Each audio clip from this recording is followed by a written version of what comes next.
Habang ang napakalaking dragon ay unti-unting naglalaho sa maliliit na piraso, isang babaeng may kulay blonde na buhok na si Farir ay nagdiriwang sa tuwa. Sinasabi niyang sa wakas ay tinalo na ang Dark Lord, at isang kakaibang lalaki ang nakaharap sa dragon na nagngangalang Sanrako na may suot lamang na salawal sa kanyang mukha at puwet, ay tinignan ang dragon habang siya ay napapangiti at naghihintay sa tamang sandali at ito ang paglitaw ng araw. Nang maliwanag na ang langit, binanggit ng babae kay Sanrako na ang lahat ay dahil sa kanya at si Sanrako talaga ang tumalo sa Dark Lord. Binanggit din niya kung gaano sila nahirapan para sa sandaling iyon at sinabing ito'y mahaba at mahirap na paglalakbay.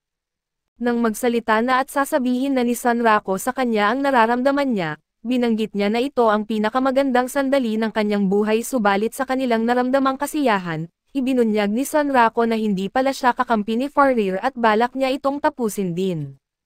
Nang inatake na niya ito, binanggit ni Sanrako na ipapadala niya si Farir sa tamang lugar kasama ang Dark Lord at ang lugar na iyon ay ang impyerno. Namatay si Farir, sa huli ay lumalabas na ang lahat ng ito ay isang laro lamang at isang batang lalaki ang naglalaro nito gamit ang VR gear. Tinanggal ng bata ang kanyang VR at sumayaw sa tagumpay dahil sa wakas ay nagawa niya ang kanyang kabaliwan na hakbang, at siya'y naging Giga Chad. Sa panahon na ang mga karaniwang laro ay itinuturing na isang lumang modelo at ang mga buong immersive VR games na gaya ng nauna ay naging karaniwan na lang sa ilalim ng ilang makabuluhang mga laro, at mayroon ding malaking tambak ng mga hindi kilalang laro na tinatawag na trash games. Bagamat ang karamihan ay iniiwasan ang mga trash games dahil ito'y itinuturing na basura, ang ating bida ay masayang hinahanap at nilalaro ang mga ito dahil sa kanyang natuklasang aliw sa mga basurang laro. Ang batang ito na may tunay na pangalan na Rekiro Hizetem ay isang high school student na bihira lamang pumasok sa paaralan. Pagkatapos niyang laruin ang huling trash game, siya ay excited na laruin ang sunod na laro. Dahil sa kanyang hilig sa trash games, tinatawag siya ng iba na kakaiba at buong ipinagmamalaki niya na tinatawag ang sarili na isang trash game hunter. Dumating ang bagong araw at napagpasyahan ni Rekiro na pumasok sa paaralan sa unang pagkakataon at habang siya ay naghahanda, napansin niya ang isang paro-paro at sinabi sa kanyang ina na hulihin niya ito agad, na nagpapahiwatig na mahilig ang kanyang ina sa mga insekto. Umalis siya sa kanyang bahay para pumunta na sa kanyang paaralan, at doon ay iniiwasan niya ang lahat habang papunta sa kanyang klase at isang babaeng may pangalang Ray, ang biglang lumitaw at inamin na siya ay sumusubaybay kay Rekiro. Iniisip niya ang kanyang mga linya kung paano makikipag-usap kay Rekiro at namula sa hiya sa tuwing iniisip niya ito. Halata na may gusto ito sa kanya at syempre, walang kaalam-alam si Rekiro dito at diretso siyang pumasok sa kanyang klase na hindi man lang napapansin ang babaeng si Ray. Pagkatapos ng klase, lumipat ang eksena sa isang game shop kung saan ang manager ay nagdikit ng poster sa pader tungkol sa isang bago at posibleng lalabas na VR game. Pumunta sa game shop ang babaeng may gusto kay Rekiro na si Ray, upang malaman kung nandoon ba si Rekiro at binuking ng may-ari ng tindahan ang tunay na layunin ni Ray, kaya't naawa ito at sinabi kay Ray na hindi pa dumating si Rekiro ngayong araw. Habang namumula sa hiya si Ray, lalo pa siyang inasar ng may-ari ng tindahan at sinabihan na swerte siya dahil bata pa siya at marunong na magmahal. Nakita ng may-ari kung gaano kainteresado si Ray kay Rekiro kaya't ibinahagi nito ang impormasyon na si Rekiro ay abala sa paglaro ng isang espesyal na trash game. Kaya wala siyang oras pumunta sa tindahan kapag natapos na ang klase. Nang marinig ito, tinanong ni Ray ang may-ari tungkol sa naturang espesyal na laro at nalaman niya na ang tinutukoy ay ang larong Fairy Chronicle Online. Bagamat alam natin na natapos na ni Rekiro ang laro na ito, malamang ay pupunta ulit siya sa game shop at si Ray naman ay hindi alam ito kaya nagtataka siya kung kaya ba niya na laruin ang ganitong klaseng laro. Binigay ng may-ari ng tindahan ang kanyang opinyon hinggil dito. Binanggit ng may-ari na hindi kakayanin ng isang babae na laruin ang ganoong uri ng laro na may kakaibang mechanics, kaya't binaliwala na ni Ray ang ideya ng paglalaro at tinanong na lamang ang may-ari tungkol sa kwento o tema ng laro.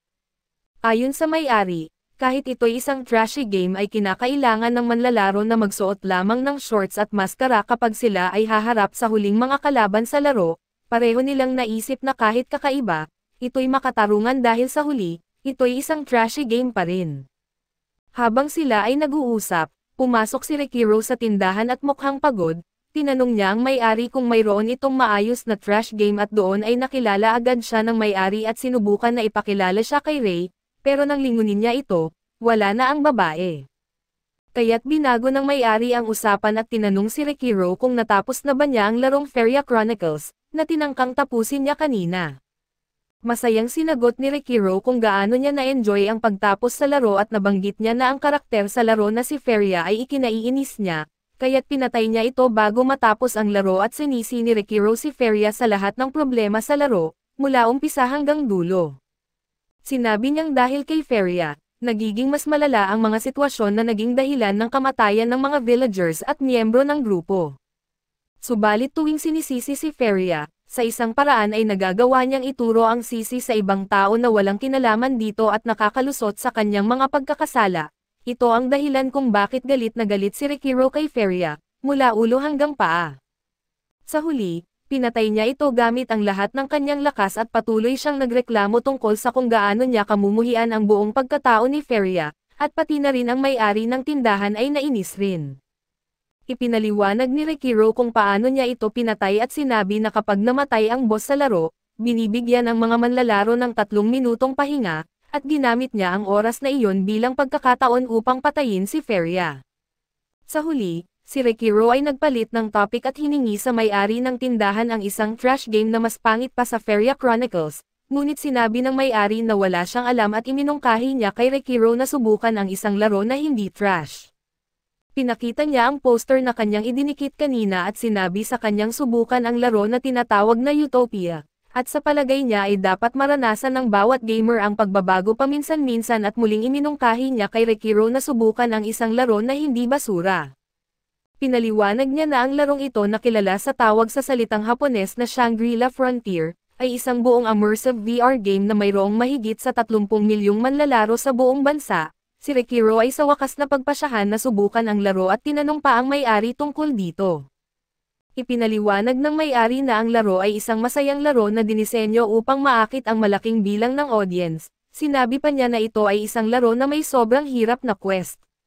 Pabalik sa kanyang bahay, iniisip pa rin ni Rekiro kung dapat ba talagang subukan ng isang trash game hunter na kagaya niya ang isang maayos na laro. Tiningnan niya ang detalye ng laro sa internet at nalaman niyang ito ay inilabas noong nakaraang tagsibol at nakakuha pa ng isang record sa Guinness bilang laro na may pinakamaraming players na nag-login. Subalit hindi pa rin ito naging sapat para ma-impress si Rekiro kaya't sinuri pa niya ang konsepto ng laro. Nalaman niya na ang settings ng laro ay sa isang mundo kung saan may kolonya mula sa kalawakan na naglaho, pero bago pa ito nawala, nag-iwan sila ng isang bagong lipunan. Libong taon na ang lumipas, ang bagong kolonya ay nabuhay na may teknolohiya na katulad ng panahon sa nakaraan, may mga aspeto rin ng laro na nagdadagdag ng mga elemento ng siyensya at di kagaya ng Feria na kahit na maraming ayaw, may ilan pa ring nagmamahal dito. Ang larong Utopia ay sobrang minamahal ng lahat, na ang iilang mga basher dito na hindi gusto ang laro ay nalunod sa dami ng mga tagahanga nito at dahil dito, napagpasyahan ni Rekiro na subukan ito at ipinagana ang laro sa kanyang PC. Pagsuot at pag-on niya sa kanyang VR gear, nakita niya ang introduksyon ng kumpanyang gumawa ng laro na itinatag ng henyo na programmer na si Sukaye Tsukiri, at mukhang ito rin ay ang utak sa likod ng VR game system na ito at naging kilala sa larangan ng pagdevelop ng laro. Dahil dito, mas lalong naging kumpiyansa si Rekiro na magiging maganda ang laro at naisip niya kung talaga bang sulit ang paglaro ng isang bagay na hindi trash. Habang patuloy siya sa paglalaro, unti-unti na nagbabago ang kanyang opinyon. Matapos mag-login, natagpuan niya ang kanyang sarili sa isang puting kalawakan at lumabas ang isang system menu, na hinihiling kay Rekiro na mag-fill up ng kanyang detalye at maglikha ng kanyang karakter. Pinili muna ni Rekiro ang kanyang trabaho at sa dami ng kategorya ng mga trabaho, pinili niya ang mercenary na may 2 espada at sunod ay pinili niya ang kanyang pinagmulan bilang isang manlalakbay dahil malakas ang kanyang paniniwala sa swerte. Habang ginagawa ni Rekiro ang kanyang karakter, natuklasan niya na maaari rin siyang pumili ng lahi at uri ng katawan para dito at sa pagkakataong makapamili mula sa iba't ibang website, na-impress siya dahil ang mga detalye tulad nito ay wala sa mga trash games. Dahil dito, ginanahan si Rekiro sa paglikha ng kanyang karakter at gumawa siya ng isang karakter na mukhang isang literal na Birdman. Sinabi ni Rekiro na mahalaga sa kanya ang kulay ng balat ng kanyang karakter dahil gusto niya itong hindi naka-armor para makakuha siya ng pinakamagandang sandata. Nakita ni Rekiro na may opsyon na ibenta ang gamit ng manlalaro bago pa man magsimula ang laro, kaya't ginawa niya ito at kumita ng malaki na magiging mahalaga sa hinaharap. Binigyan niya ng pangalan ang kanyang karakter na Sanrako, at ni-skip ang buong prologue at nang magsimula ang tunay na laro, natagpuan ni Rekiro ang kanyang sarili sa isang masiglang kagubatan.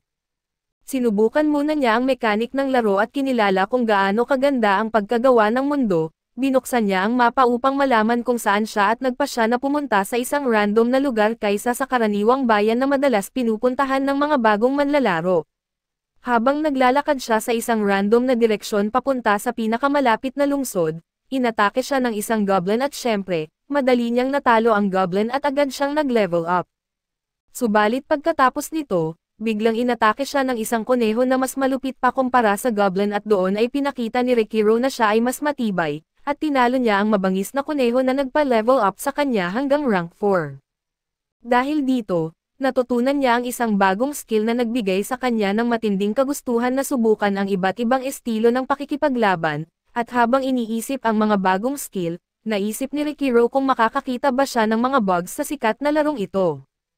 Subalit dahil wala umanong mga bugs, nadama niyang maari niyang gamitin ang kanyang mga kasanayan sa maximum na kapasidad at ginawa niya ito at nag-ipon ng maraming puntos na nagpa-level up sa kanya hanggang level 12 sa loob lamang ng maikling panahon.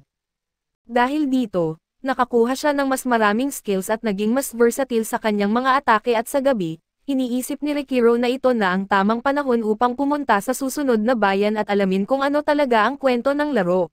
Bagamat alam niyang hindi na siya makakakuha ng karagdagang XP dahil sa mga halimaw na nasa mababang antas na, medyo malayo na siya mula sa main city.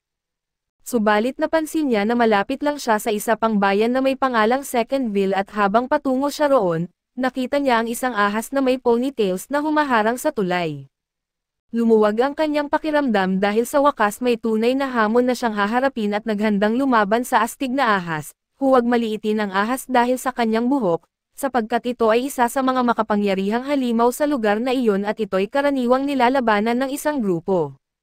Tumigil si Rekiro sandali upang pag-isipan ang mga karaniwang atake ng ahas sa laro, sinabi niya na dahil sa kanyang avatar na gumagalaw ayon sa kanyang gusto, hindi na niya kailangan ng depensa upang talunin ang boss. Tumakbo siya para umatake at napagtanto na binigyan siya ng larong ito ng mas exciting na hamon. Makikita natin na si Rekiro ay talagang nag-enjoy sa kanyang ginagawa at sa exit ng kalapit na bayan, maraming tao ang namangha sa isang bagay. Nagulat sila at nakita natin na may isang tao na nagsusuot ng napakalaking armor at ito ay ang lugar ng starting town sa bayan ng Firsta. Napansin ng mga tao na ang taong ito ay may mataas na level ng kagamitan, at isang crest na mula sa isang clan na nakatuon sa mga achievement ng tao. Nagtataka ang mga walang kamuwang-muwang na mga tao kung ano ang ginagawa ng isang knight sa lugar, at sa pamamagitan ng boses ay malalaman natin na ito ay isang babae pala. Tiningnan niya ang mga pangalan ng mga tao sa harapan niya, at naalala niya na pare-pareho ang pangalan ng mga karakter na ibinigay ni Rekiro sa kanya, kaso lang wala si Rekiro doon at kahit ang lahat ng mga bagong manlalaro ay magsisimulang mag-login sa bayan ng Firsta. Sa tunay na buhay, makikita natin na walang katapusan ang paghahanap ng isa sa mga tagahanga ni Rekiro, dahil sa palagi niya itong hinahanap sa laro at samantalang ang ating bida na may mukha ng kalapati, ay sinimulan na ang kanyang pag-atake sa ahas na may buhok. Nagdesisyon si Rekiro na obserbahan ang mga galaw nito at umilag sa ilan sa mga atake, napagtanto niya na newbie pa lang ang boss at madali lang basahin ang mga galaw, at walang mga atake na maaaring pumatay sa kanya agad. Napagtanto ni Rekiro na bilang isang manlalaro na mabilis matalo, kaya niyang talunin ito nang hindi siya natatamaan dahil kahit isang tama lang ay pwede na siyang mapatay, doon ay mabilis niyang naiilagan ang isa pang atake. Subalit ang kanyang sandata ay nasira at alam niya na hindi ito masyadong matibay, kaso hindi siya makapaniwala na ito ay masira sa unang pagtama niya, napansin niya na makunat ang kaliskis ng ahas na may ponytails at nagdesisyon siyang subukan ang kanyang bagong sandata na Blood Blades.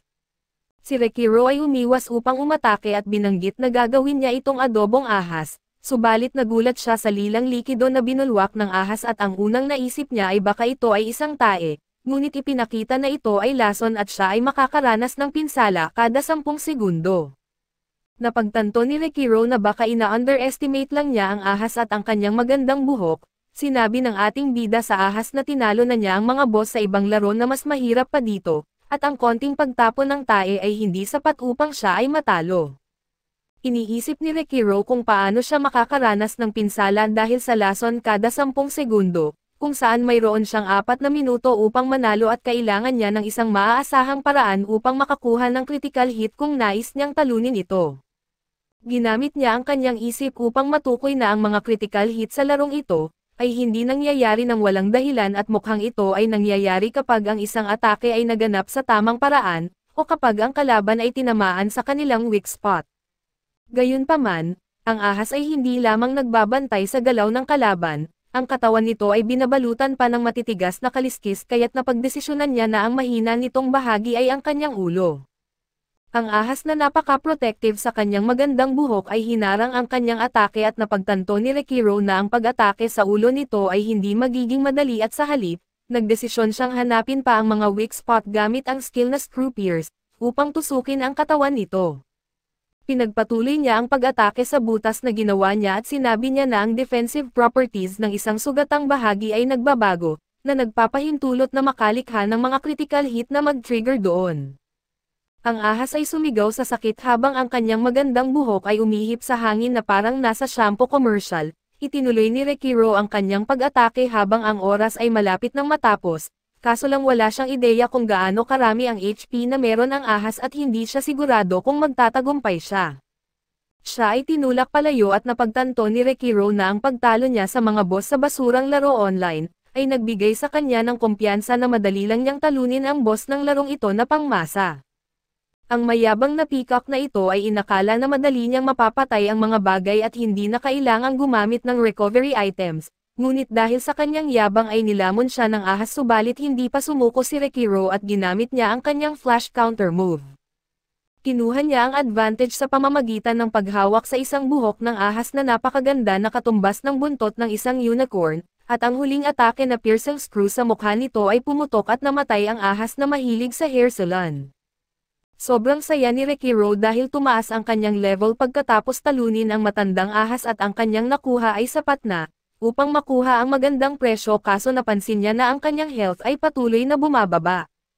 Wala siyang oras upang ipamahagi ang kanyang points kaya't inilagay niya na lang ito sa stamina at agility, nagsimulang tumakbo ang ibon pabalik sa bayan upang bumili ng lunas, ngunit napagtanto niya na hindi niya alam kung saan ang mga tindahan at sigurado siya na hindi siya makakaabot sa tamang oras. Hindi rin niya naparehistro ang kanyang muling pag-login, dahil sa hindi pa niya alam kung saan ang mga register kaso lang wala siyang ibang pagpipilian kundi ang tumakbo na lang ng mabilis, na para bang hinahabol na isang ligaw na gansa. Sa bayan, nakikita natin ang isang lalaki na ang pangalan ay Yamamoto ay labis na masaya dahil pagkatapos ng 3 buwan ng pag-invite niya sa babae, sa wakas pumayag na ang babaeng gusto niya na magsimulang maglaro kasama siya.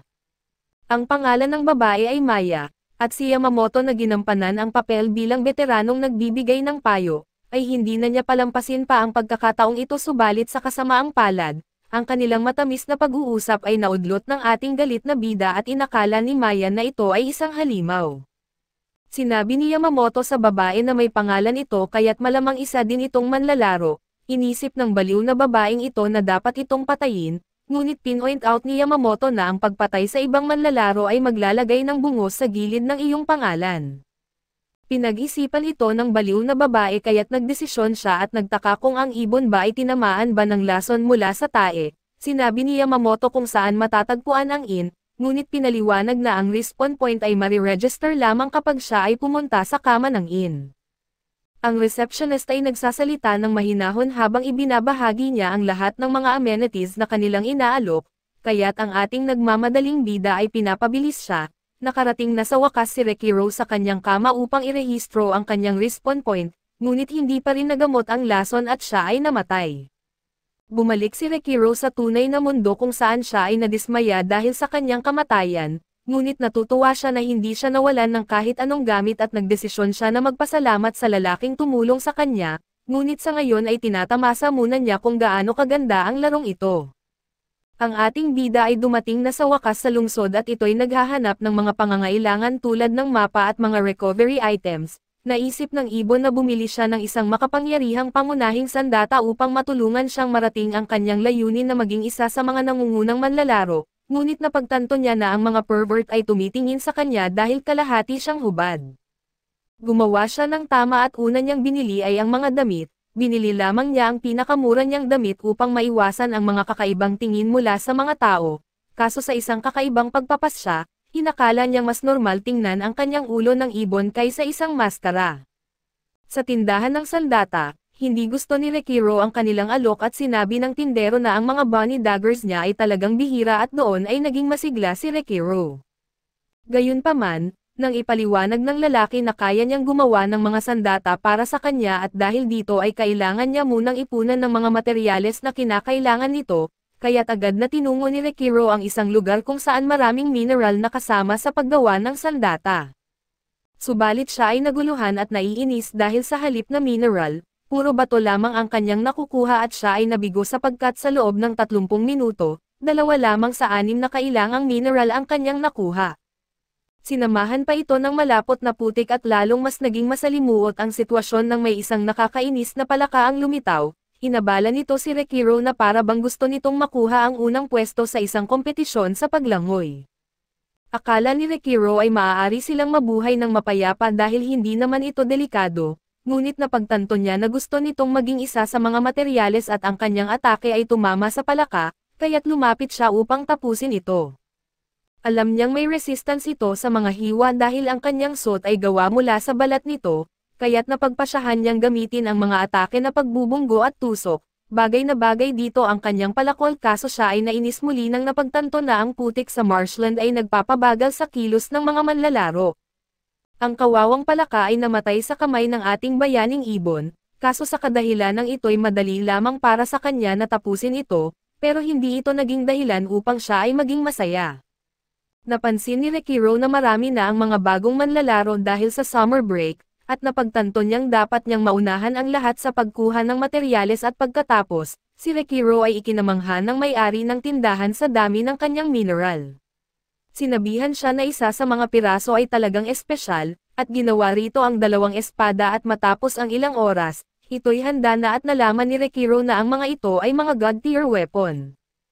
Ang panday ay nagsasabi na ang pagtaas ng antas ng isang sandata ay napakahalaga at ang pagtaas ng antas ay ibig sabihin ay pag-upgrade, ngunit ito ang terminong ginagamit ng mga panday na seryoso sa kanilang trabaho at itinuturing ang mga sandata na kanilang ginawa bilang kanilang mga anak.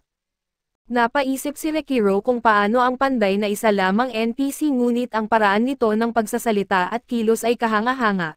Sinabi sa kanya ng NPC na huwag umalis ng bayan na may suot na armor, dahil ang mga hayop sa gabi ay mapanganib. Hindi niya alam na handa ang ating bidang ibon sa hamon at plano nitong harapin ang mga mapanganib na hayop, upang subukan ang kanyang bagong sandata at magdagdag ng ilang antas. Sa tulay, nakikita natin na ang ahas ay muling nag-respawn mula sa kanyang pagkamatay na parang isang phoenix na may buhok na mas bongga pa kaysa sa nauna, subalit ito ay tinamaan ng isang makapangyarihang atake mula kay Rey na patuloy sa kanyang paghahanap kay Rekiro.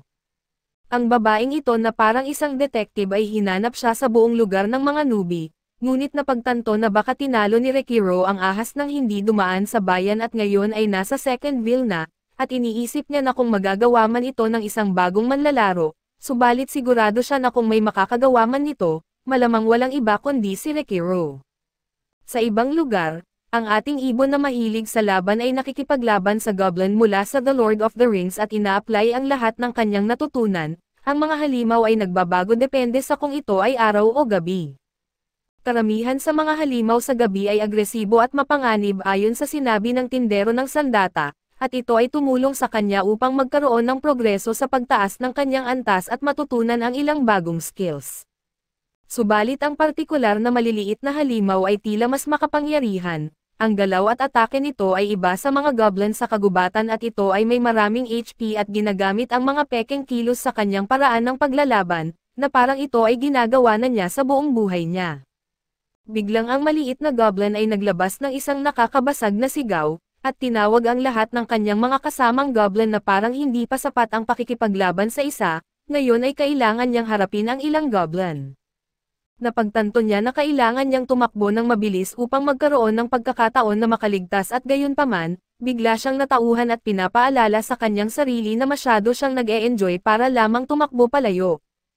Si Rekiro ay isang ibon, ngunit hindi siya duwag at kaya't tinanggap niya ang hamon at tinalo ang mga nakakainis na goblin. Iniisip ni Rekiro kung gaano siya nag-enjoy sa buong oras at sinabi sa kanyang sarili na ang mga laro sa mataas na level ay talagang kahanga-hanga.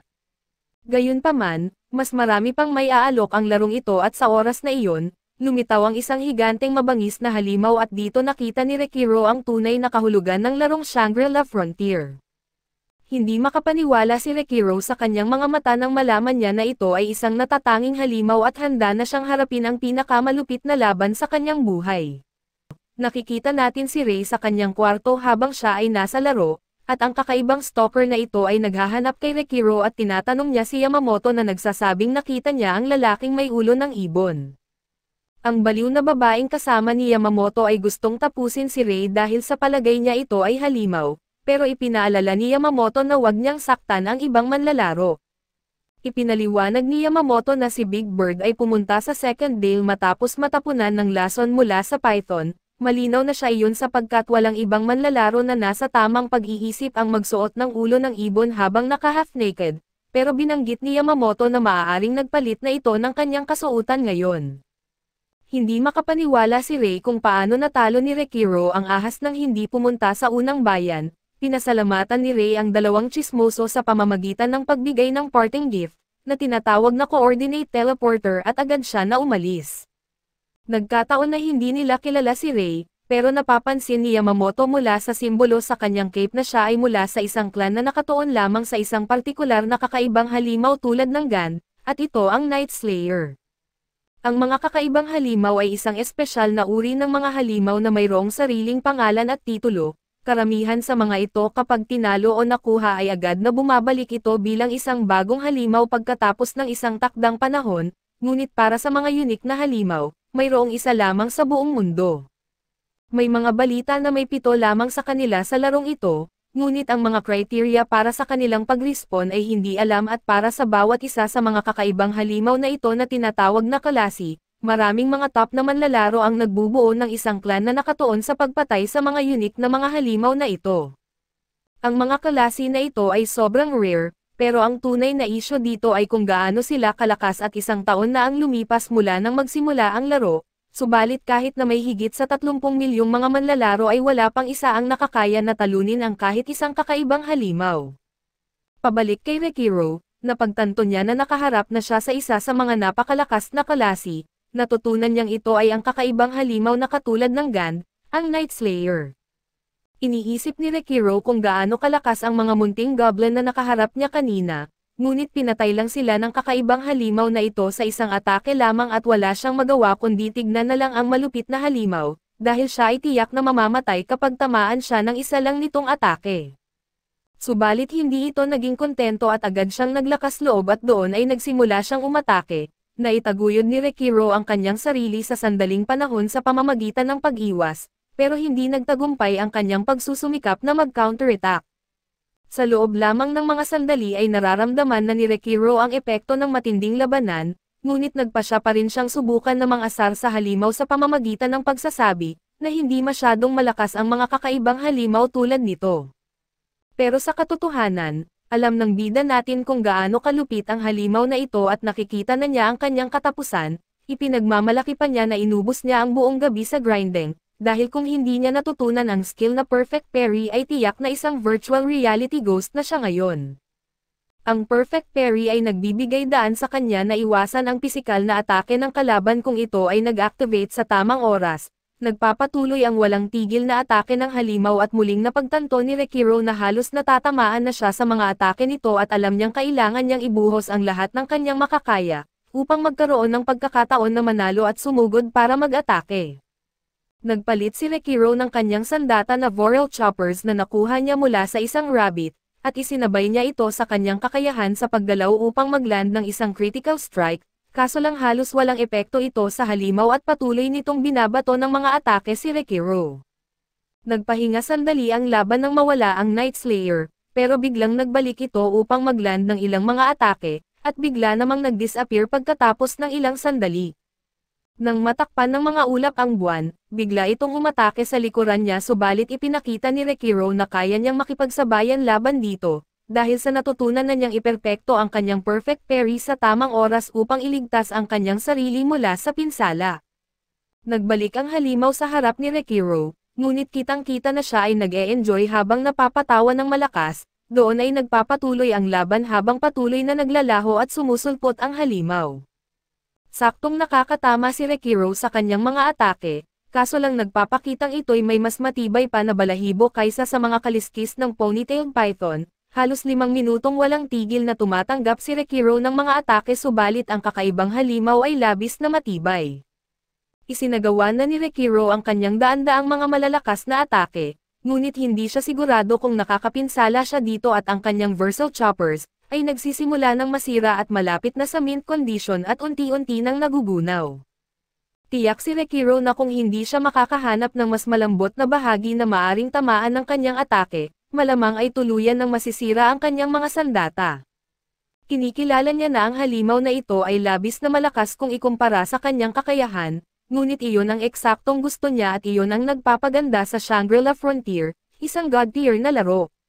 Hindi nagkaroon ng mapayapang oras ang ating bida habang iniisip niya ang mga nakakatukso at nakaka-excite na pagkakataon na nagpaparamdam sa kanya, na parang siya'y nasa apoy habang ilan pang malalakas na atake ay nagagawa niya. Ipinahayag niya na hindi posible na sumaya sa isang laro ng higit pa. Isa siyang manlalaro na nakarating na sa walang katapusang bilang ng mga laro na puno ng mga bug at hindi pantay na mga halimaw. Alam niyang walang hitbox at bug ang halimaw na ito tulad ng sa ibang mga laro, kaya't walang pagkakataon na sumuko siya ngayon at nagawa na naman ni Rekiro ang isa pang malakas na atake, ngunit ito ay hindi gaanong epektibo. Naitulak siya palayo mula sa kasalukuyang distansya ng halimaw, subalit ito'y naglabas ng malakas na sigaw na nagpaparalisado kay Rekiro at muling natakpan ng ulap ang buwan na nagpapalitaw sa halimaw at pagkaraan ng ilang segundo, si Rekiro ay nagulat nang makitang nawala ang kanyang mga paa. Wala nang kaalaman si Rekiro sa nangyari, pero napagtanto niyang ang pagtanggap sa realidad ay sobrang sakit at habang siya ay bumabagsak, tanggap niyang hindi siya agad magaling sa mga bagong kasanayan niya at di niya rin iniisip na ililigtas siya ng isang misteryosong high-rank level na manlalaro. Alam niyang walang ganon na mga eksena na magaganap, pero napagtanto niyang hindi iyon ganap na totoo sapagkat sa kakaibang paraan, matapos ang isang pinsala tulad ng natanggap niya ay may isa pa siyang natitirang health point at hindi alam kung paano nangyari. Ito'y isang himala at pinupuri niya ang kakaibang halimaw dahil sa sobrang lakas, pero ipinakita niya rin na ang kalupitan na ito ay inimbento ng mga developer, ang halimaw ay eksaktong kasing lakas ng inaasahan ng mga gumawa nito. Ipinahayag niya na ito ay maaring matalo rin at sa sandaling iyon, nagsagawa na si Rekiro ng kanyang desisyon at di na niya iniintindi ang huling kalaban sa laro o ang kwento nito, baka hindi na rin iyon mangyari ngayon pero ipinapangako niyang tatalunan niya ang kakaibang halimaw balang araw. Si Rekiro ay nagsalita ng direkta kay Ligan at ito ang Night Slayer, at sinabihan itong siguruhing walang ibang makakatalo sa kanya bago siya, ngunit bago matapos ang lahat ay inatake siya ng malupit na halimaw, at makikita natin na may sumpa na tinatawag na like against Mark ang naganap. Ilang sandali pa, nag-respawn si Rekiro sa second dale at natuklasan niyang ang sumpang ito ay hindi nagpapahintulot ng paglalagay ng kagamitan sa bahagi ng katawan na naapektuhan ng sumpa. Sa mabilis na pagsusuri ng kanyang katawan, halos sakop na ng Ligan Guns Mark ang buong katawan niya, kaya't hindi na niya maaring ikabit ang mga gamit sa kanyang torso at mga binti. Ipinahayag ni Ruro ang kanyang frustration sa isang sandali at sinumpa ang halimaw na wolf sa pagkakapinsala nito sa kanya, isa itong sumpang patuloy na nagbibigay ng problema, isa pa dito ay marami sa mga mababang antas ng mga halimaw ang tatakbo palayo sa kanya dahil na rin sa kanyang afflicted character. Ang mga usapan nila sa mga NPC ay maaapektuhan din, at ang afflicted na bahagi ng katawan ay magkakaroon ng resistensya sa mga epekto ng mahika. Ang tanging paraan upang alisin ang sumpa ay sa pamamagitan ng mga dasal ng isang santo o sa pagtalo ng caster ng sumpa. Dahil sa lahat ng masamang balita na ito, nagpa siya si Rekiro na maglanghap muna ng sariwang hangin bago tapusin ang kanyang sarili at doon, kanyang inilabas ang malakas na sigaw habang sinasabi na ito ay ang uri ng sumpang nangyayari sa mga basurang laro. Habang nagtataka ang mga tao kung ano ang ginagawa ng taong naka-half-naked, Doon ay kalmado niyang inayos ang kanyang sarili at pagkatapos, ipinapaalala niya sa kanyang sarili ang 3 prinsipyong natutunan niya mula sa lahat ng mga basurang laro. Una ay isang pasensyosong isipan, pangalawa ay ang di mabilang na diwa, at pangatlo ay ang malamig na paghatol. Isang mabilis na pagsusuri ng kanyang mga estadistika ay nagpapakita na ang mga manlalaro ay nagkakaroon ng maraming karanasan mula sa pakikipaglaban sa isang kakaibang halimaw, na nangangahulugang siya ay nag-level up ng husto. Pinaigting ang kanyang mga kasanayan at nakakuha pa siya ng maraming stat points na maaring idagdag at matapos niyang ilagay ang mga puntos, napagtanto niya na ginawa niya ang sarili na isang glass cannon na posibleng mamamatay sa isang tama lang. Wala siyang ibang pagpipilian, dahil hindi niya magamit ang 2 sa 4 na pwesto para sa kanyang armor, ang paglalagay ng puntos sa vitality ay parang pag-ihi sa dagat, at gayon din sa kanyang HP. Bukod pa dito, ang kanyang pinakamahusay na estadistika ay 65 sa luck, at naisip niya na ito marahil ang dahilan kung bakit siya ay nagkaroon ng pagkakataon na mabuhay ng ilang sandali na mayroon na lamang na 1 HP. Nagdarasal si Rekiro na sana'y may magandang maidudulot ang kanyang kapalaran at umaasa sa kapalaran para sa tulong at sa oras na iyon, may isang napakagandang kuneho ang bumagsak sa kanyang ulo. Mukhang kakaiba ito mula sa mga nakikita niyang kuneho dati, at nagtataka siya kung pwede bang gumala ang mga halimaw sa loob ng mga bayan sa larong ito at ang malahip-hop na kuneho ay biglang umalis kaya't sinundan ito ni Rekiro. Nakumbinse siya na base sa bihis nito, maaaring magkakaroon siya ng espesyal na item kung mahuhuli niya ito subalit sa oras na parang malapit na niyang mahuli ang munting hayop, biglang gumawa ito ng pinto at nagbigay sa kanya ng isang mabigat na tingin habang ito'y tumakas. Binasa ni Rekiro ang mensahe sa pinto na nagsasabing ito ay isang kakaibang sitwasyon at isang invitation mula kay Rabbit Tuza. Naalala ni Rekiro na nababasa niya ito sa site ng laro at ipinaliwanag na sa SLF may malawak na pangunahing kwento tungkol sa pagsasalaysay ng mundo, ngunit mayroon din itong maraming side quest. Isa sa mga ito ay tinatawag na mga kakaibang sitwasyon o mga misteryosong sitwasyon na mga hindi alam ang oras ng pagbubukas, lokasyon, nilalaman at mga flag. Kaya't ang mga kagamitan, kasanayan at mga spell na maaaring makuha sa mga kakaibang sitwasyong ito ay sinasabing nasa napakataas na kalidad. Binuksan ni Rekiro ang pinto at nag-iisip kung saan, ang pangyayaring ito ay karaniwang hinahanap ng mga desperado na mga clan na naghahanap para sa mga kakaibang sitwasyon gaya nito. Naglabas siya ng tawa dahil sa kamakailan lang siya nagkaroon ng pagkakataon na maranasan agad ito.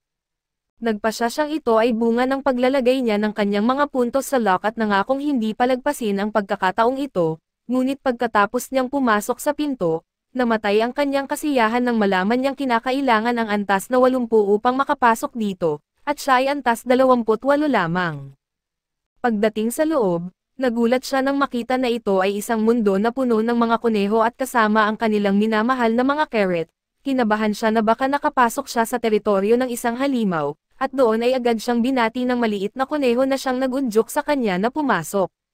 Nais nitong makilala si Rekiro at ipinaliwanag na ang buong Rabbit Tuza ay sobrang excited sa kanya at ito ay dahil sa kabila ng kanyang mga personal na kahinaan, si Rekiro ay nagkaroon ng lakas ng loob na lumaban sa Night Slayer ng mag-isa, at dahil sa siya ay may kasanayan na makagawa ng perpektong critical strike ng hindi nagkakamali, si Rekiro ay naging buhay na halimbawa ng Vorel Rabbit Soul. Si Rekiro ay nagulat sa kasiglahan ng munting kuneho, at sinabi ng kuneho na nais niyang maging katulad ni Rekiro subalit mabilis na sinabi ng ating bida na halos hindi man lang niya magawang mahiwa ang kakaibang halimaw, ngunit ipinaliwanag ng kuneho na dahil sa ang halimaw na iyon ay sobrang malakas. Tinawag nila ang halimaw bilang Night Emperor at ipinaliwanag na ito ay isang colossus na kayang kainin ang mga wyvern ng parang merienda sa tanghali. Ang pagpasok doon ni Rekiro at ang pag-uusap nila ngayon ay nagpapahiwatig na si Rekiro ay nasa ilalim ng proteksyon ng divinity. Labis na namangha pa ang hip-hop na kuneho nang makita niya ang mga marka sa katawan ni Rekiro, at nagpapakita na ang Night Emperor ay hindi ito turingan na basta-basta na lang na halimaw na isang kagaya niya. Hindi maiiwasan ni Rekiro na mag-isip kung may mali ba sa utak itong kuneho na ito, at naalala na isa sa mga katangian ng Legends Mark ay ang epekto nito sa mga usapan nila sa mga NPC. Inaanyayahan siya ng kuneho na makilala ang kanyang boss subalit si Rekiro ay napaisip at nagtataka kung ito ay isang trap o panggigipit dahil sa mga buhay na nasira niya. Pinabayaan lang ng kuneho ang kanyang tanong at ipinakilala ang kanyang sarili bilang Emil. Medyo matagal bago sumagot si Emil at nagsabi kay Rekiro na ang kanyang boss ay hindi interesado sa ganitong mababaw na bagay tulad ng paghihiganti. Ipinaliwanag ni Emil na habang maraming tao ang bumisita sa Rabbit Tuza, si Rekiro pa lamang ang unang makakapasok sa palasyo at ito ay sobrang nakakagulat, ngunit naging excited si Rekiro dahil maaaring ito ay isang kakaibang sitwasyon na alam lamang niya. Ipinahayag ni Rekiro na siya ay nag-alala nang makuha niya ang mga marka mula sa kakaibang wolf, ngunit tila nagbabalik na ang kanyang kapalaran at inihatid siya ni Emil sa kanyang boss, at nagulat si Rekiro sa malakas na presensya ng boss na ito. Kinilala si Rekiro ng boss bilang ang taong pinagtulungan at pinatay ng kakaibang halimaw na tinawag nitong tuta. Ipinaliwanag nito na ang mga tao ay nawawalan ng kanilang Vorel Soul ng labis-labis, kaya tinakala niya na sila ay wala ng pag-asa. Ngunit ngayon, natuklasan niya na may isang may potensyal, at nagulat si Rekiro nang humiling ito ng bahagi ng kanyang oras at ipinakilala ng malaking kuneho ang kanyang sarili bilang ang boss ng Rabbit Tuza na may pangalang Viset.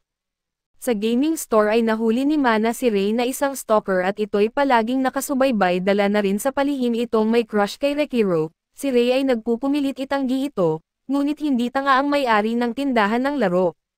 Ipinaliwanag niya na summer ngayon at bakasyon na rin, kaya't malamang na nasa Shangri-La Frontier si Rekiro. Kinumpirma ni Ray na hindi niya natagpuan sa laro ang kanyang hinahanap na lalaki, dala na rin sa na-skip niya ang step-by-step na information sa main city. Tumawa si Mana dahil ang nagmamadali sa kanyang sariling landas ay tipikal na ginagawa rin ni Rekiro at malamang siya ay isa ring tipikal na trash game fanatic.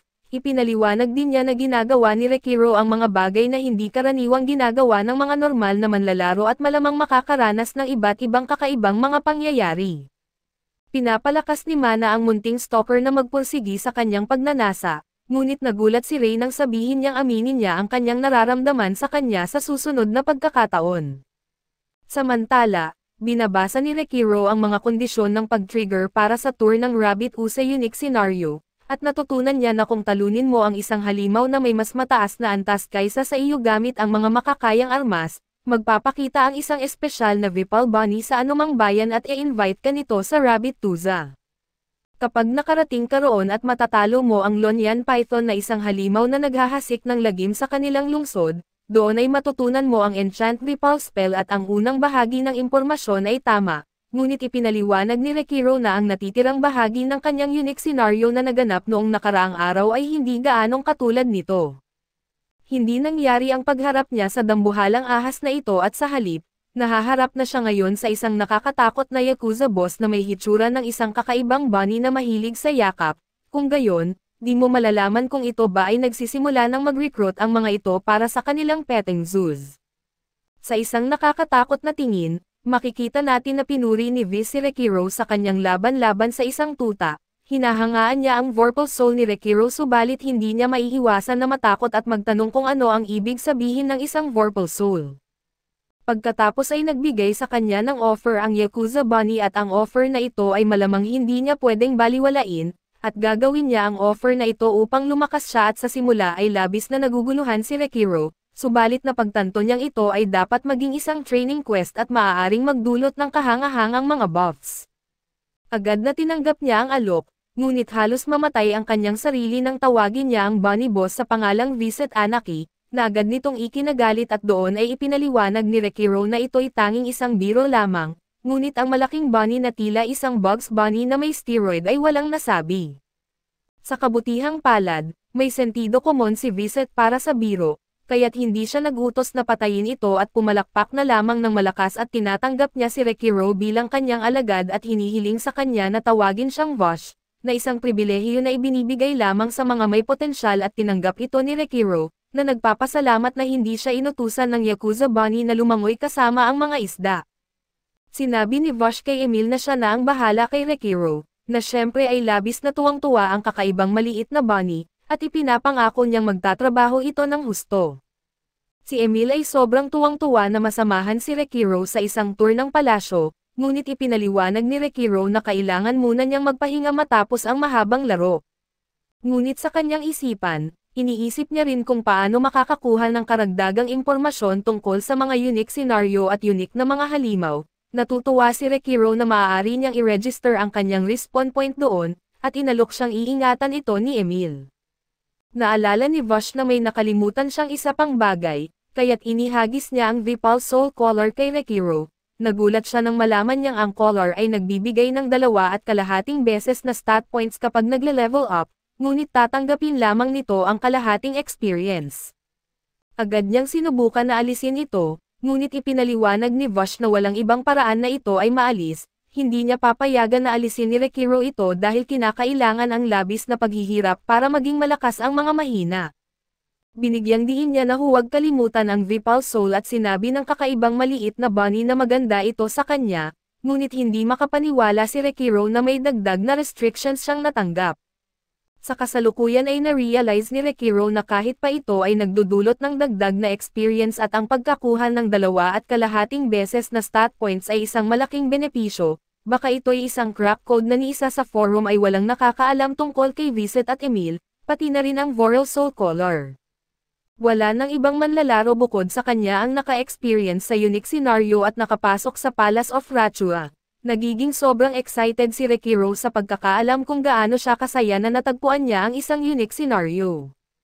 Tanging siya lang ang nakakaalam subalit sa kasamaang palad, may appointment pala siya sa isang taong may pangalang Kacho at nag-login sa isang laro na hindi na niya nalaro sa matagal na panahon na tinatawag na Berserk Online Passion, o gaya ng tawag ng ilan dito ay Burp. Isang laro ito ng labanan na dating hinangaan ni Rekiro, at isa lang ang ibig sabihin nito at malamang ito ay isang trash game at ang bilang ng mga manlalaro nito ay bumaba sa mas mababa sa 100 sign-ins bawat araw, kaya't marami ang nagtatanong kung bakit patuloy pa rin itong umaandar. Ibig sabihin lang nito na ang karamihan sa mga naglalaro nito ay magkakakilala na, at silang lahat ay may iisang uri lang na kilala sa tawag na mga trash game enthusiasts. Nakipagkita si Rekiro kay Katso at humiling ng mga patakaran sa laban. Nagsimula ang laban at habang ginagawa ni Katso ang kanyang pinakamahusay na impression ni Luffy nang walang straw hat, ipinaalala niya kay Ruro na anything goes. Ipinalabas ni Katso ang kanyang bagong kakayahan na natuklasan habang si Rekiro ay nakatuon sa Follia Online, at tinawag itong NSFW Tentacle Attack at nagulat si Rekiro na makita na nakagawa ng bagong glitch si Katso at nagtaka kung paano ito naging isang pro gamer. Nagulat din si Katso dahil gumagamit ito ng delay, ngunit may paraan pa rin si Rekiro para ma-block ang kanyang atake at tinawag si Rekiro ni Katso na tunay na baliw para sa kanyang mabilis na reaction speed, at binanggit ni Rekiro na ang kanyang quick draw fist ay ang pinakamahusay na fighting style.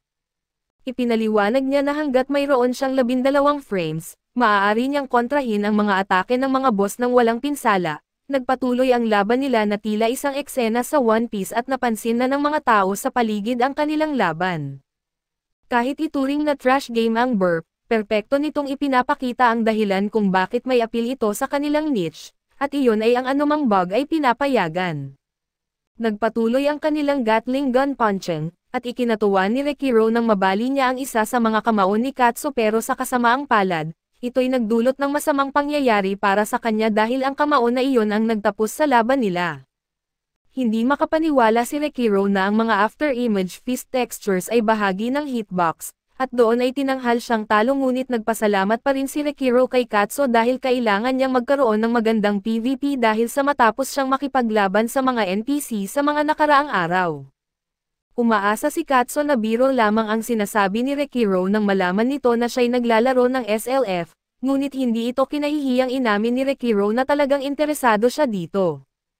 Hindi pa rin ito maintindihan ng kanyang munting kaibigan at ipinapaliwanag ni Rekiro na mayroong mga napakalakas na halimaw sa SLF na tinatawag na 7 Kalasi, sila ay napakabihira na kung saan ang buong player base ay nagtagumpay lamang na malaman ang pangalan ng 4 sa kanila. Wala pang nakakatalo sa alinmang isa sa kanila mula nang magsimula ang laro. Ibinahagi ni Rekiro na nakipaglaban siya sa isa sa mga ito at siya'y tinalo at dahil dito, naniniwala si Katso at nagpasya siyang subukan ang larong SLF. Napukaw ang kanyang interes nang marinig niyang magkwento si Rekiro tungkol dito, at kinumpirma niyang wala namang mga kaibigan sa totoong buhay na naglalaro ng Burp, ngunit sa huli, may isa pa pala na naglalaro ng SLF at nagpadala ng mensahe si Katso sa tao na ito upang sabihing naglalaro rin si Rekiro nito. Walang ideya si Rekiro kung sino ito, ngunit makikita natin na ito'y isang babaeng may kulay lila na kasalukuyang nakikipaglaban sa mga kalaban nang matanggap niya ang mensahe, at binanggit niya na palagi niyang iniisip na baka may kondisyon si Rekiro na kapag natalo siya ay titigil na siya sa pagsusugal ng mga trash games. Matapos tapusin ang kanyang mga kalaban, makikita natin na mayroon siyang player kill badge para sa pagpatay sa lahat ng mga totoong manlalaro. Natutuwa siya na naglalaro si Rekiro ng SLF at nagdesisyon na siya ang magiging gabay nito. Bumalik si Rekiro sa second dale at napahanga kung gaano kagaling si Emil sa paggamit ng teleport gate at pakiramdam niya ay maganda ang kanyang kalagayan ngayon. Napagtanto niya kung ang paglalaro ba niya ng burp ang dahilan kung bakit madali siyang gumagalaw sa kanyang SLF avatar. Napaisip si Emil kung bakit nais umalis ni Rekiro agad, samantalang may marami pa sana siyang pwedeng gawin sa Rabbit Tuza at ipinaliwanag ni Rekiro na habang gusto niyang mapasyal ang Rabbit Tuza, mas mahalaga na makarating na sila sa THD Rema bago dumagsa ang maraming tao. May malaking pagtaas sa bilang ng mga manlalaro simula nang magumpisa ang bakasyon ng summer at ayon sa mga forum, puno na ang Street Town First ng mga bagong manlalaro at malamang na hindi rin magtatagal bago dumating ang Sonia. Kaya't magkakaroon ng congestion sa mga pasilidad at pag-aagawan sa mga halimaw at mining spots. Isa pa, malaking lungsod ang Third Rema at kaya't kung balak niyang magsagawa ng Rabbit Tuesday unique scenario, nais niyang gawin ito mula sa isang malaking lungsod na may sapat na espasyo. Ganap na sumasang-ayon si Emil, ngunit nagulat si Rekiro na hindi niya maintindihan ng buo ang mga sinasabi ni Emil. Handa na ito at masayang-masaya si Emil na tumulong at nagulat si Rekiro na pwede pala niyang idagdag ang mga NPC sa kanyang party. Ipinaliwanag ni Emil na hindi makakarating si Rekiro sa Rabbit Tuza o sa palasyo nang walang kanyang tulong, pero iniisip ni Rekiro na ang maliit na libreng NPC ay kasama lamang para sumama at tinanggap ni Ruro ang party request nito, at napagtanto na mas mataas ang mga estadistika ng Munting Bunny kaysa sa kanya. Hindi naman siya gaanong nababahala dahil tiwala siyang malalampasan niya ang stats ni Emil sa madaling panahon, medyo sigurado siya na ang Lance Mark ang nag-trigger para ma-unlock ang unique scenario, at iniisip kung ang pagkakaroon ni Emil ay paraan ng laro para tuluyang mawala ang marka. Naghahanda na silang umalis kaso lang pinigilan sila ng dalawang babae na namamangha na ang nakita nila ay isang nakakatuwang Munting Bunny, nais nilang malaman kung pwede rin nilang makuha ito bilang alaga. Subalit nagulat sila nang makita na si Rekiro ay isang half-naked na kalapati. Naisip ni Rekiro na siya'y labis na nalilito at hindi naisip na si Emil ay isang NPC at nakikita din ito ng mga player na hindi pa nakakaranas ng unique scenario, at dahil ngayon ay nais niyang panatilihin itong sikreto at hanggang sa kaya niyang matapos ang misyon na ito. Ipinakilala ng mangmang na Munting Bunny ang kanyang sarili at nagtangkang tanungin ang dalawang babae. Kaso pinigilan siya ni Rekiro at sumigaw na ito'y isa lamang sa kanyang mga pet habang tumatakbo palayo. Sa kasamaang palad para kay Rekiro, kinunan siya ng litrato ng isa sa mga curious na babae at naisipan nilang itanong sa mga forum kung saan maaaring makakuha ng isang Munting Bunny na marunong magsalita. Nakatakas ang dalawa mula sa mga tao at inamin ni Emil na wala sa kanyang hitsura ang may ganoong high-level athlete. Dahil hindi siya gaanong angkop sa pagtakbo at nang mabilis na hinihintay ni Emil ang kanilang susunod na gawain, ipinaliwanag ni Rekiro na nais niyang tiyakin ang isang bahagi ng kanyang sumpa na nagsasabing ang mga halimaw na mas mababa ang level ay tatakbo dahil sa The Afflicted character. Bigla silang pinagpala at dahil doon ay biglang lumitaw ang isang halimaw na mas mababa ang antas at sumalakay sa kanila, kaso lang agad itong tumakbo pabalik nang makita ang sumpa at ito'y perpekto para kay Rekiro. At hinahabol ito ng isang nanggigigil na ibon na may malaking banta sa halimaw. Hindi lang niya ito basta na lang na hinabol ngunit may plano si Rekiro na papuntahin ito patungo sa isang pader para sa kanyang gagawing timing at sa pagbabago nito ng direksyon, itinapon ni Rekiro ang kanyang sandata at agad niya itong sinundan ng mabilisang atake. Binanggit ni Rekiro na natanggap niya ang isang bonus attack mula sa inertia. Isang law of physics na nangyayari sa totoong mundo at iilan lamang ang mga laro na sinusubukan itong i-replicate, at pinupuri niya kung paano itinuturing ng laro ang realidad sa pinakamalapit na paraan na kayang gawin nito. Dumating si Emil upang ipagdiwang ito na may hyper na energy, na lagi nang nakakaugalian at kinikilala niya ang kakayahan ni Rekiro sa pakikipaglaban dahil halos hindi niya makita kung saan sa kanila ang halimaw. Matapos ang pagsusuri ni Rekiro, naisip na niya kung ano ang dapat gawin at ang plano ay huwag nang pansinin ang mga baguhang manlalaro at direkta nang pumunta sa area boss, at namamangha si Emil sa simpleng planong ito at nagtuloy-tuloy sila, may pag-asa at kagalakan na harapin ang anuman ang kanilang magiging kapalaran. Subalit sa loob lamang ng ilang segundo, makikita natin na si Rekiro ay sobrang na-frustrate at dumating na sila sa lugar kung saan dapat sana makikita ang boss, ngunit sa kanilang paligid ay walang ibang makita kundi ang malalawak na putikan. Ang munting rabbit ay nag-aalala lamang tungkol sa kanyang magandang damit habang inaalala naman ni Rekiro ang mga sinabi ni Emil sa kanila habang papunta doon, at ipinaliwanag ni Emil na ang boss ng lugar ay isang halimaw na tinatawag na mud digger na nagmula sa ilalim ng putikan para sumalakay, kaya't mahalaga na mahanap ang paraan para pigilan ito. Nalaman ni Rekiro na kailangan nila na harapin ang mud digger sa isang malawak na putikan at ito'y maaring magdulot ng malalaking problema pero sa mga sandaling iyon, nararamdaman ni Emil ang halimaw at agad itong tumalon sa likod ni Rekiro. Napakahirap maglakad sa putikan kaya't nang makalampas sila ng kaunti, lumitaw ang isang malalaking halimaw at natutunan natin na ang isang katangian ng larong Shangri-La Frontier ay ang kanyang swamp terrain na nagpapabigat sa paglakad. Ibig sabihin lang nito na ang isang paa ay palaging natatabunan sa putik hanggang sa marating ng kabila nitong paa ang lupa. Malinaw na malakas ang halimaw na ito at ang rekomendadong dami ng party para sa laban dito ay 4 at na-realize ni Rekiro na maaaring nagkamali siya ng malupit, dahil ito ang pinakamasamang pagkakabalanse ng laban. Ang galit na halimaw ay nakakadive sa mababaw na putikan at ito'y posible dahil sa logic ng laro. Naguguluhan si Emil at natatakot na baka sila'y balatan, ngunit si Rekiro ay mabilis na gumamit ng kanyang kakayahan sa pag-slide upang maiwasan ang kamatayan. Napapansin na niya ang kaibahan sa kanyang mga galaw at kung paano gamitin ang mga kakayahan na nag-evolve, matapos siyang makipaglaban sa lycanthrope at ang kakayahan na ito ang susi sa laban na nagaganap. Ang kanyang paggamit sa skill na perfect parry ay ang repel counter, na nagbibigay daan sa kanya na agad na maka-counter matapos timing ng tama ang kanyang skill na ito. Napapahanga dito si Emil, kaso lang hindi pa kontento si Rekiro sa ginawa niya sapagkat halos pag-iwas lang sa atake ang ginagawa niya, at pareho silang mayroong 10 seconds bago muling magamit ang mga skill na iyon at walang ibang paraan si Rekiro upang iwasan ang pinsala habang hinihintay ang pag-cooldown nito. Gumawa ng pagsalakay muli ang halimaw subalit sa swerte, nagcast ang kanyang munting kaibigan na kuneho na may kahangahangang atake at ipinaliwanag ni Emil na ito ay konting magic attack lamang, at napagtanto ni Rekiro na sobra siyang nakatuon sa kanyang sarili sa laro at nakalimutan niyang may kasama siyang kalaro ngayong pagkakataon.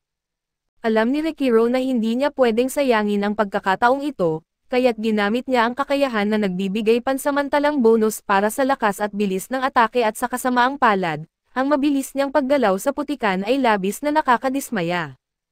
Ang beast ay naka-recover mula sa pinsala, ngunit binibigyan nito si Rekiro ng pagkakataong gamitin ang evolution ng kanyang Screw Pierce attack, na tinatawag na Spiral Edge. Ito'y isang abilidad na nagbibigay sa kanila ng mas magandang posisyon at doon ay ginagawa ni Rekiro ang isang pagbalanse na tanging posible, dahil sa kanyang karanasan mula sa mga larong trash game na may ganitong platform. Naghanda ang kanyang munting kaibigan na kuneho dahil sa mayroong isang nakakatakot na beast na gustong kainin siya, sinubukan nito ngunit lumipas na ang 10 segundo, at ginamit niya ang repel counter upang iwasan ito.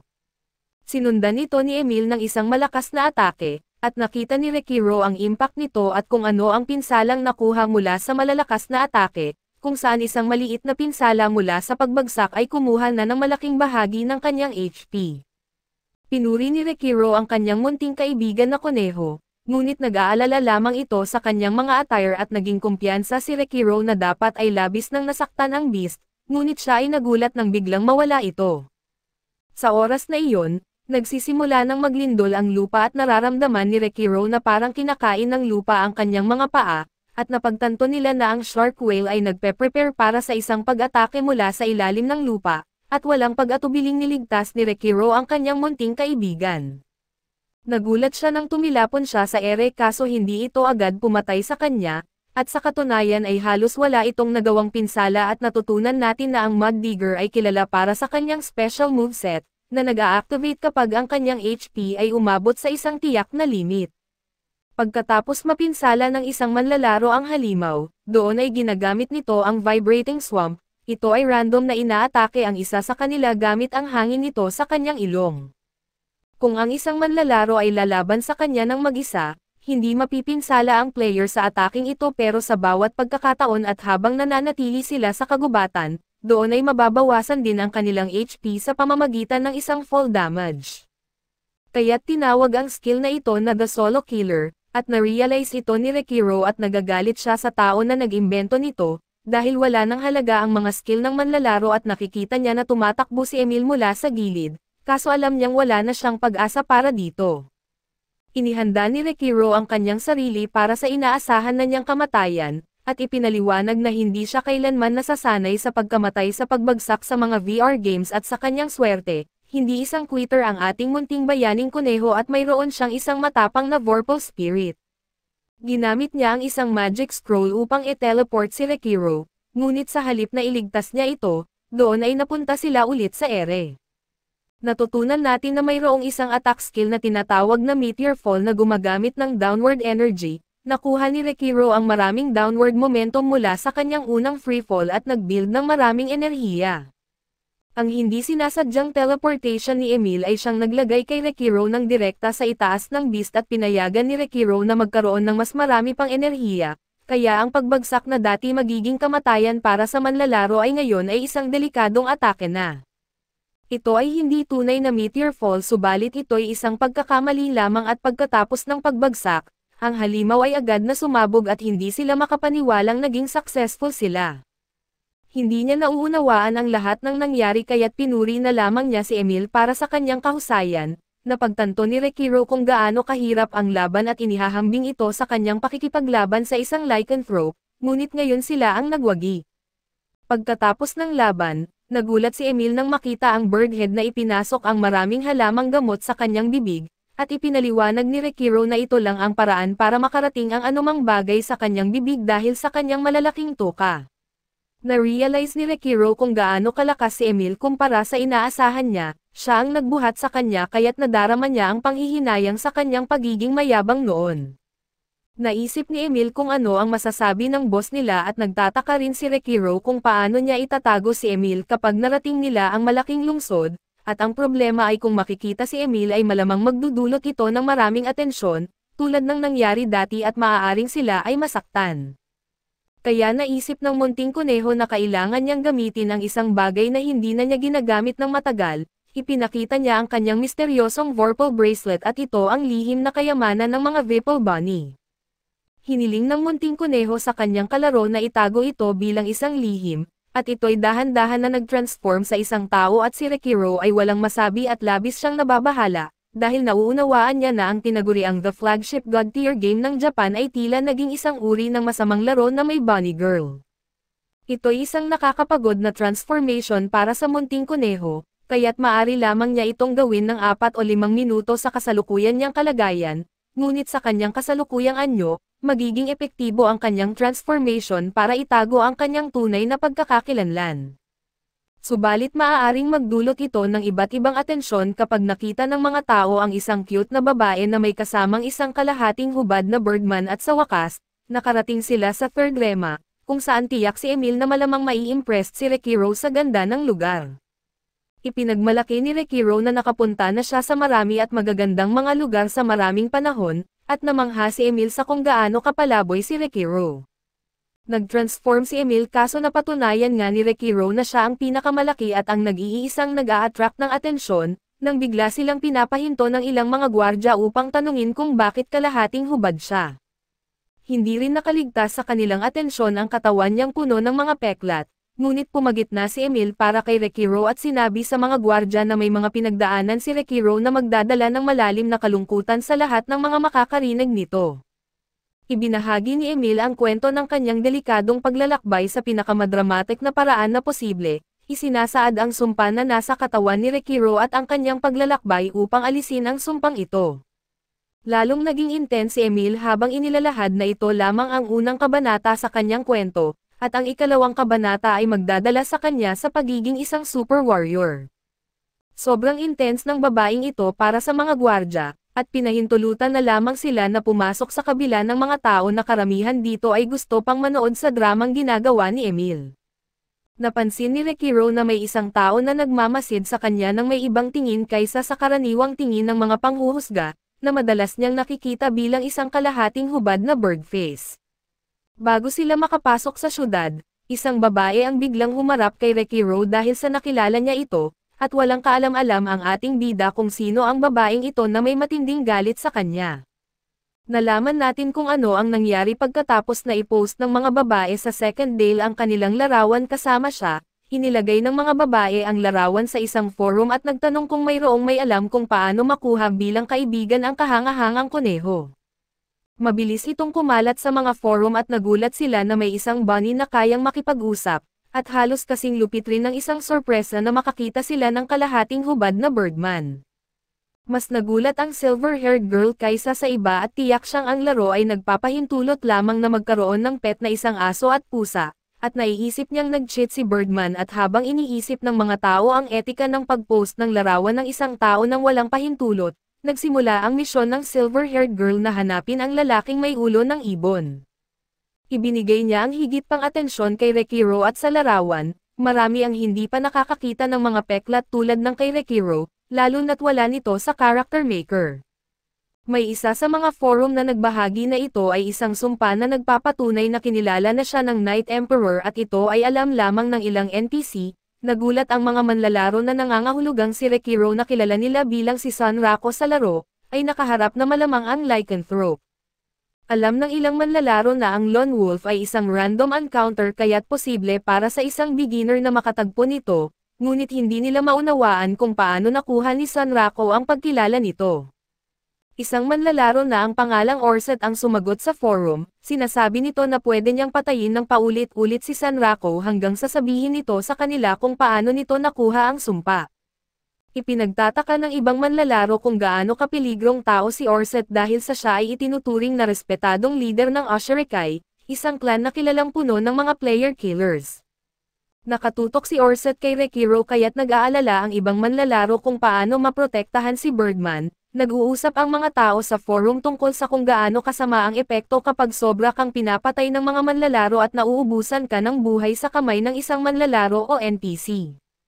Malamang ay mawawala ang lahat ng iyong mga items pati na rin ang mga nakastore, at ang bounty ay binabayaran mula sa pera ng player killer kaya't ito ay isang brutal na sistema.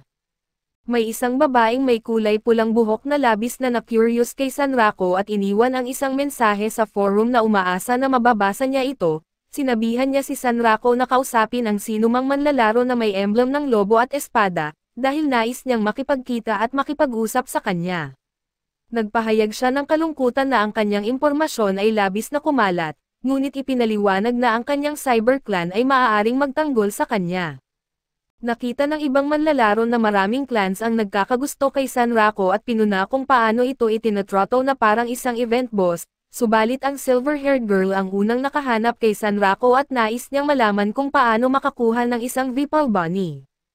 Bagamat mabilis kumalat ang balita tungkol sa kanya, ito ay ang unang beses ni Rekiro na marinig ito at napagtanto niya na ito ay mula sa second dale, ngunit walang dahilan para sasabihin pa niya ang totoong kwento tungkol sa Vipal Bunny. Bigla silang binulabog ng isang surprise attack, at sinabi ng attacker na hindi maganda na itago ang mga bagay para sa sarili at lahat ay dapat magbahagi at mag-enjoy. Binigyan niya ng gulat si Rekiro nang tawagin siya nitong Revolutionary Knight Sunrako. Kilala ni Rekiro ang babae at binanggit niya na ngayon lamang siya nagpakita bilang ang Great Pencil Knight. Hindi natuwa ang babae sa paraan ng pagsasalita ni Rekiro sa kanya at ipinaliwanag sa kanya na sa larong ito, hindi siya si Pencil Knight. Nagpakilala siya ng malupit sa pamamagitan ng pagtanggal ng kanyang maskara at sinabi na siya ay si Arthur Pencil Gun, namangha si Rekiro nang makita niyang hindi lang siya level 99, kundi mayroon pa siyang skull badge dahil sa pagiging player killer. Tinutukoy siya ni Sunrako bilang kanyang kaibigan sa Trash Gamer Home. Sa isang flashback may grupo ng mga lalaki na nagnanakaw sa isang tindahan sa laro na tinatawag na Unite Rounds at inaakala ng mga hangal na ito'y nakaligtas na sila, pero natuklasan sila ng ating bida na si Sunrako at ninakawan ang mga magnanakaw.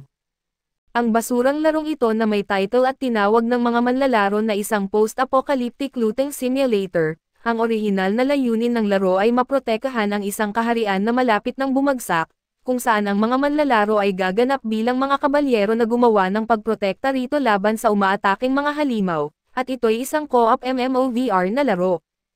Gayunpaman, dahil sa napakapangit na disenyo ng laro na nagbigay diin sa pagiging tapat sa konsepto, ang mga drop rates ay sobrang liit at iilan lang ang mga has na laruin ito sa tamang paraan. Kahit ang quest para sa mga baguhan ay nangangailangan ng 12 oras ng paghahanap sa mga flower quest na nasa mga patag upang makumpleto, sa paningin ng mga manlalaro, isa lang ang naging opsyon nila at ito ang nakawin ang mga kailangan nila.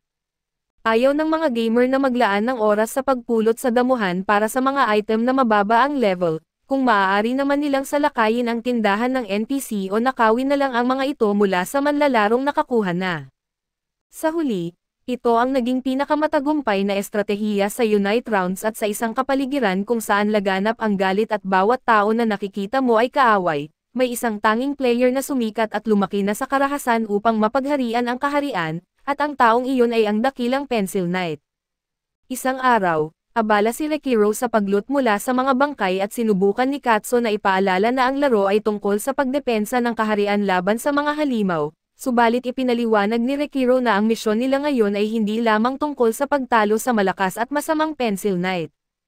Ang Pencil Knight ay hindi kagaya ng final boss na nasa kwento ng laro, sinasadya niyang apihin ang mga manlalaro na hindi niya pinapayagan sa kanyang hanay at nililigtas niya ang kanyang mga biktima upang pigilan silang sumuko sa laro. Sa panahong iyon, ang laro ng Unite Rounds ay lubos na nasa kamay ng isang manlalaro na tinaguri ang Dystopian Empress at ito'y si Rekiro. Plano ni Rekiro at Katso na patayin nila ito at nagulat siya nang makita sila, at na-realize niyang ang Rebel Army ay ginamit lang pala bilang panggambala. Medyo tiwala ang ating mga bida na umabot sila sa puntong ito at sinabi ni Rekiro sa kanya, na dapat ay nagtakda siya ng mas epektibong mga bitag, ang mga inilatag niya ay sobrang dali lang nilang tinalo sa unang paghaharap lang. Ito ang kanilang unang pagkikita kaso ang babae ay na-impress at plano niyang tandaan ang kanilang mga pangalan. Medyo naiinis si Pencil Knight sa ngiti ni Rekiro at nagtataka siya kung talagang matatalo siya nila para maging Revolutionary Knight. Pabalik sa kasalukuyan, napagtanto ni Rekiro kung paano sa Unite Rounds ay naglaban sila hanggang sa huli at pareho silang namatay, gayunpaman, sa larong ito ay mayroong malaking agwat sa antas sa pagitan nila. Agad na sinimulan ni Pencil Gun ang laban at binanggit kay Rekiro na tinanggap niya ang parusa at naglakbay siya mula sa lugar ng Phaecia para patayin siya bilang manlalaro, kaya hindi siya dapat matakot na parang gusto niyang umiyak dahil sa labis niyang pagkatakot.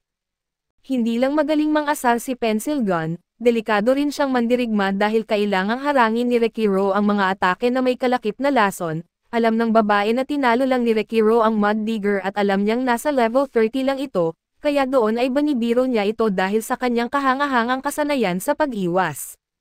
Kaso sinasabi ni Rekiro na ang God Tier game ang dahilan kung bakit maganda ang pag-execute niya sa kanyang mga galaw. Nagulat ang baliw na babae na may pilak na buhok habang nanonood ng laban nang ma-realize niyang si Pencil Gun pala, ay ang pangalawang leader ng kilalang Player Killer Clan at kilala siya bilang si Giant Killer Penel. Ipinaliwanag ni Gun na nakuha niya ang palayaw niya dahil sa patuloy na pagpaslang at pag-ambush sa mga manlalaro na mas mataas ang level at sa kasamaang palad, binago ng mga developer ang kanyang brutal na estratehiya kaya naging mas mahirap para sa kanya kamakailan. Mabilis na ibinahagi ni Rekiro na siya ang malakas sa huling laro at nagtawanan silang dalawa tungkol sa irony ng sitwasyon, pero hindi nagtagal ang masayang sandaling iyon dahil sa ipinagpatuloy ni Pencil Gun ang pag-atake at tinawag ang ating bayaning may ulo ng ibon bilang si Birdbrain.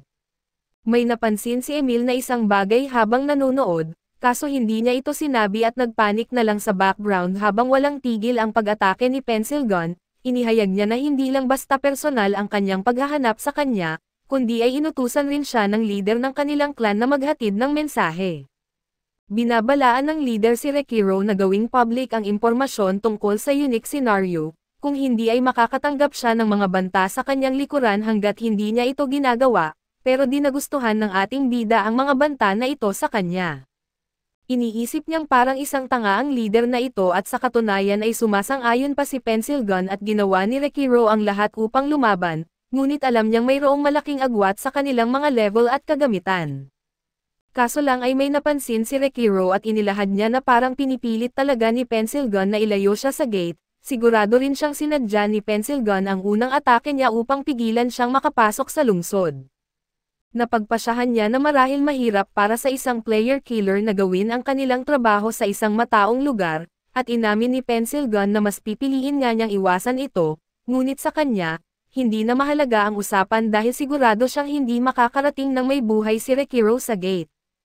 Sa puntong ito, nakita natin kung bakit nagpanik si Emil buong oras dahil sa muling lumitaw ang buntot ng kuneho niya at hindi na niya ito kayang itago pa. Malapit na siyang muling magbago sa pagiging isang Whipple Bunny, kaso wala siyang paraan para sabihin ito kay Rekiro nang hindi ito nalalaman ng iba. Lumalaki ang kaguluhan habang nagpasya ang baliw na babaeng may pilak na buhok na tanungin ang kasama ni Rekiro kung paano makuha ang isang Whipple Bunny pet. Nagulat siya na makita na may suot na mga kagamitan na bunny si Emil, ngunit lalo siyang nagulat nang mag-transform si Emil sa mismong kuneho at ito ang matagal na niyang hinahanap na pet. Napansin ito ni Rekiro at tinukoy kung gaano ka-timing ang pagbabagong anyo ni Emil sa pinakamasamang sitwasyon. Ayaw ni Pencil Gun na hindi siya pinapansin, ngunit nagulat siya nang gamitin ni Rekiro ang kanyang repel counter move. Tinulak niya ito palayo sa galit dahil alam niya na nagpipigil si Pencil Gun. Tinawag niya si Emil papunta sa kanyang tabi at sinalo ni Rekiro ang kanyang munting kasama na kuneho at hiniling ng babaeng may pilak na buhok na sana ay makapag-selfie man lang siya kasama ang munting cute na bunny. Ipinaliwanag ni Rekiro na iisipin muna niya iyon, dahil sa gusto muna niyang ma-achieve ang kanyang plano at nagmamadali siyang pumunta sa gate. Sigurado si Pencil Gun na walang pagkakataon si Rekiro na manalo sa kanya pagdating sa takbuhan, ngunit nagulat siya nang pigilan siya ng babaeng may pilak na buhok.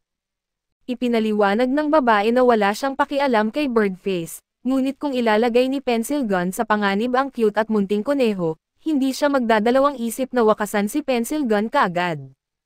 Tumawa si Rekiro dahil ito ang kanyang inaasahan at napagtanto niyang baliw ang babaeng nagngangalang Animalia sa kanyang munting kasama na pet, at alam niyang ilalagay nito ang kanyang sarili sa panganib para dito. Pinuri niya si Emil sa pagiging isang cute na bunny, dahil ang kailangan lang niyang gawin ngayon ay makapasok sa bayan at gagawa si Emil para sa kanya ng isang teleport gate papuntang Rabbit Tuza, at wala na dapat makasunod sa kanya doon. Nahaharap sa isang malaking problema ang plano ni Rekiro nang ipaliwanag ni Pencil Gun na hindi niya sinabing mag-isa lang siya dito. Sinalubong si Rekiro ng isang grupo ng matitigas ang mukha ng mga manlalaro, at ito'y mula sa clan ni Pencil Gun. Lahat sila ay ayaw sa ideya na kailangan nilang patayin ang isang manlalarong mas mababa ang level, subalit kailangan nilang gawin ito dahil para bang sila mismo ay mapapatay ni Pencil Gun kung hindi nila ito gagawin. Napagtanto ni Gun na si Animalia ay ang tagapag-alaga ng SF Zoo, isang clan na gumagawa ng dokumentaryo tungkol sa mga halimaw at walang interes sa ibang mga manlalaro, at nagpasalamat siya kay Rekiro dahil sa pagbibigay sa kanya ng pagkakataong ito.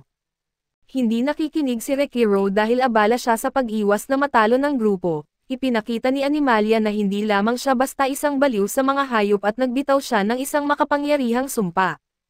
Sa kasamaang palad, nilamon ni Gun ang atake at ibinalik ito ng diretso kay Animalia at humanga si Pencil Gun sa lahat ng status debuffs na nakuha ni Animalia, at nagulat ang babae dahil sa nagawang tanggapin ni Pencil Gun lahat ng sumpa mula sa kanyang atake.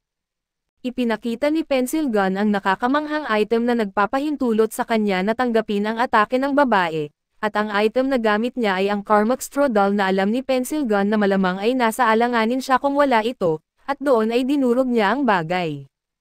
Ang item na ito kapag dinurog, ay ibinabalik lahat ng sumpa na ipinatong sa manlalaro pabalik sa nagcast nito, kaya tiniyak ng baliw na si Pencil Gun kay Animalia na mananatili siya para panoorin itong mamamatay sa kanyang sariling lason. Ginagawa ni Rekiro ang lahat para manatiling makaligtas laban sa mga kalaban na mas marami sa kanya, na may mas mataas ang level at mas maganda ang gamit. Sinusuri niya sila upang matukoy niya kung sino sa kanila ang madali lang na target. At para sa kanya ay ang tao na gumagamit ng mabagal na longsword dahil hindi na kailangan ni Rekiro ng kasanayan para umiwas sa kanyang mga atake. Ang tunay na problema ay kung paano siya makakapagdulot ng pinsala sa mga manlalaro na may mataas na level at suot ang high-end armor. Mukhang malabo ang sitwasyon subalit sa kabutihang palad, may dumating upang tuluyang magpabagsak sa isa sa mga umaatake. Sa isang iglap ay nagulat ang bawat isa sa mga umaatake nang ma-realize nila na ang atake ay mula sa hindi mapapantayang lakas mula sa isang tanyag na attack master at walang ideya si Rekiro kung sino ang tao na ito, kaso hindi siya makapaniwala na may dumating na isa pang player na may mapanganib na nickname. Subalit alam natin na ang malaking nakasuot ng armas na kabalyerong ito ay talagang si Ray, ang manliligaw ni Rekiro, at siya'y masayang sa wakas ay natagpuan na ang pinagmumulan ng kanyang paghanga.